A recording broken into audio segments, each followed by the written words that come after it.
Salam, kanalıma xoş gəlmisiniz. Bu videoda ana qarışqa və onun yeni yaranacaq koloniyası haqqında məlumat verəcəm. Bilirdinizmi ki, tək bir ana qarışqa minlərlə fərddən ibarət bir super koloniyanın təməlini qoya bilər?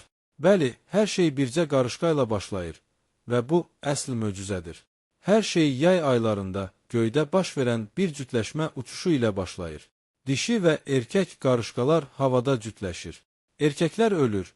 Dişilər isə ömür boyu kifayət qədər spermanı bədənlərində saxlayaraq yerə enirlər. Bu dişi, yəni ana qarışqa, gələcək nəsillərin yeganə anası olur. O, koloniyanın əsasını qoyur və bütün qarışqaların həyatını o formalaşdırır. Ana qarışqalar qaranlıq, sakit və rütubətli mühitləri sevir. Onlar stresə çox həssasdılar və sakit bir mühitdə özlərini daha təhlükəsiz hiss edirlər. Stres onların yumurta qoymasını tamamilə dayandıra bilər. Doğru şəraitdə ana qarışqa 1-2 həftə ərzində ilk yumurtalarını qoyur. O bu vaxt heç yerə getmir, hərəkətsiz qalır və enerjisini yalnız bu işə yönəldir.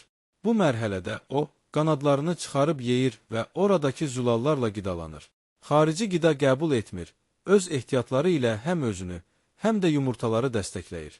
Bəzi həftələr sonra ilk yumurtalardan balaca işçilər çıxır. Onlar zəif, amma çox vacibdir.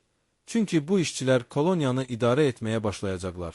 İlk işçilər ana qarışqaya qulluq edir, yumurtalara baxır və koloniyanı qorumağa başlayır. Onlar ana qarışqanı lider kimi qəbul edir və ona tam tabe olurlar. İndi artıq koloniya böyüyür. Ana qarışqa daha çox yumurta qoyur.